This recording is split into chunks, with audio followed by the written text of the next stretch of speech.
Assalamualaikum warahmatullahi wabarakatuh.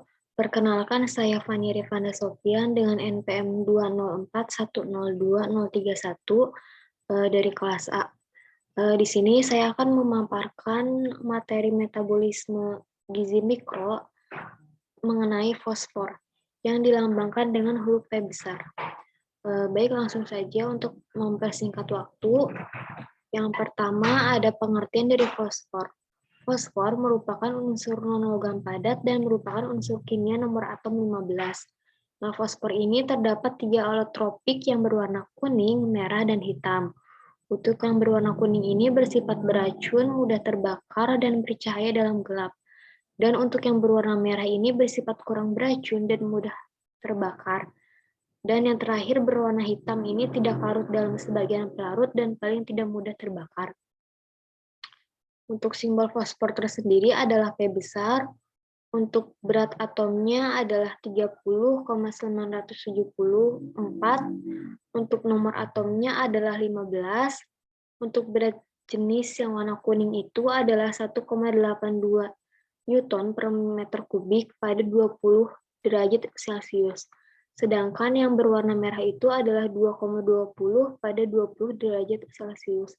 Dan yang hitam itu 2,25 sampai 2,60 pada 20 derajat Celcius juga. Kemudian fosfor ini adalah mineral yang membentuk 1% dari total berat badan. Nah, fosfor juga adalah mineral yang melimpah kedua di dalam tubuh dan terdapat di setiap sel tubuh. Untuk sebagian besar fosfor dalam tubuh ditemukan di gigi dan tulang. Pada 85% ada di dalam tulang. 1%-nya ada di dalam darah dan cairan tubuh, dan 14% terdapat di jaringan lunak seperti otot contohnya. Selanjutnya ada fungsi fosfor. Fungsi fosfor ini yaitu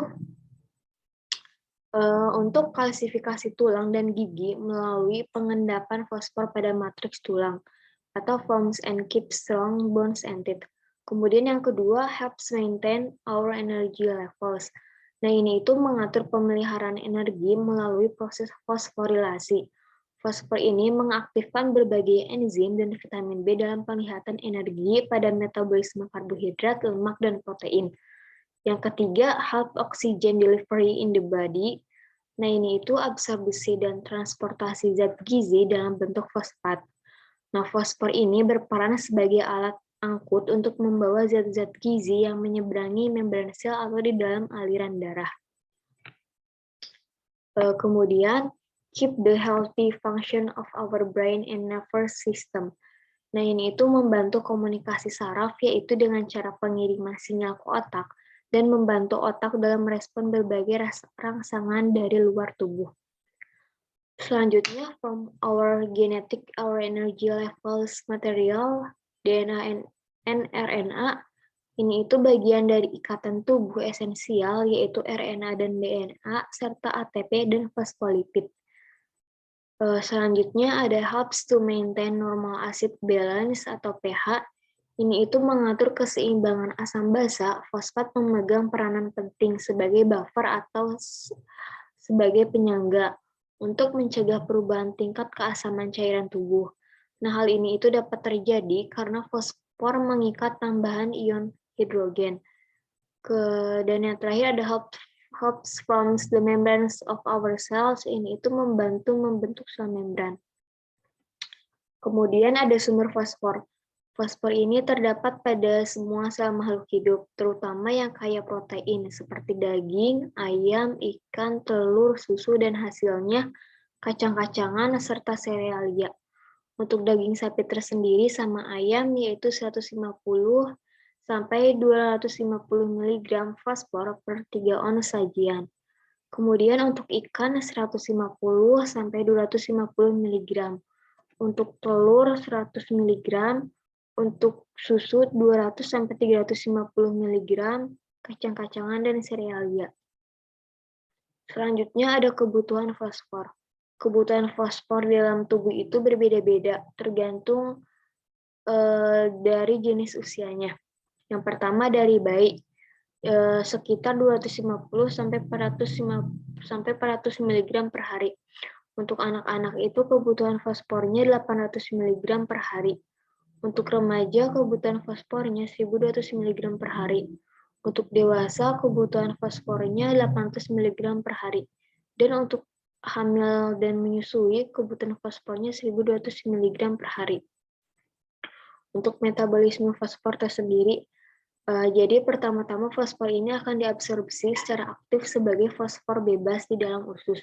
Kemudian akan dihidrolisis dan dilepas dari makanan oleh enzim alkalin fosfatase dalam mukosa usus halus dan diabsorpsi secara aktif yang dibantu oleh bentuk aktif vitamin D dan difusi pasif.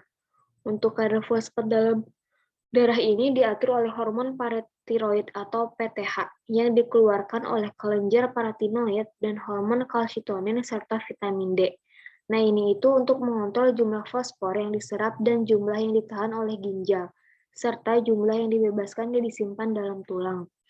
PTH ini atau hormon paratiroid ini akan menurunkan absorpsi fosfor oleh ginjal.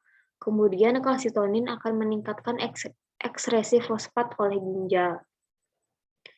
Untuk metabolisme fosfor selanjutnya ada pembentukan jaringan kerangka tulang dan gigi.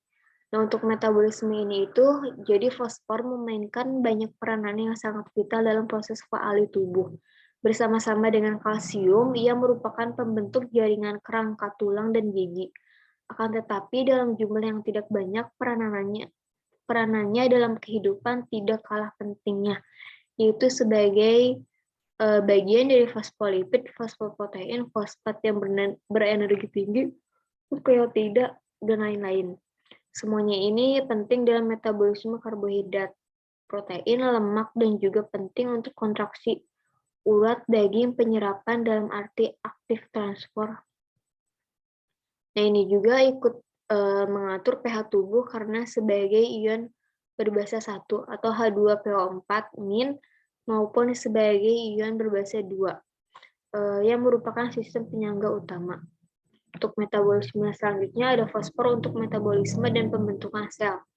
Nah, ini itu keberadaan fosfor berperan dalam proses pemecahan karbohidrat dan lemak di dalam sistem pencernaan, sehingga lemak dapat terdistribusi dalam tubuh untuk pembentukan sel.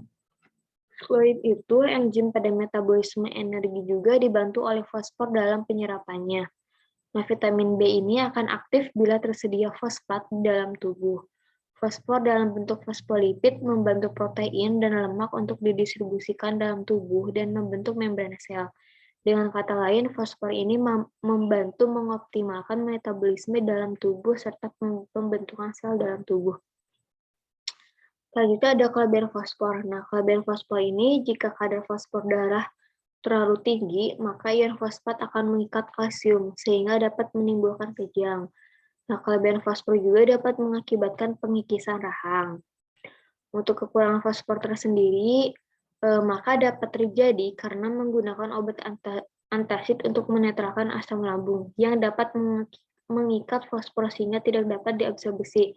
Kekurangan fosfor ini mengakibatkan kerusakan tulang dengan gejala lelah, kurang nafsu makan, dan kerusakan tulang.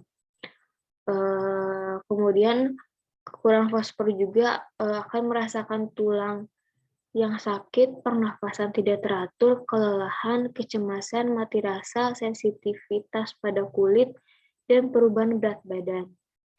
Mungkin sekian pemaparan materi dari saya. Terima kasih. Wassalamualaikum warahmatullahi wabarakatuh.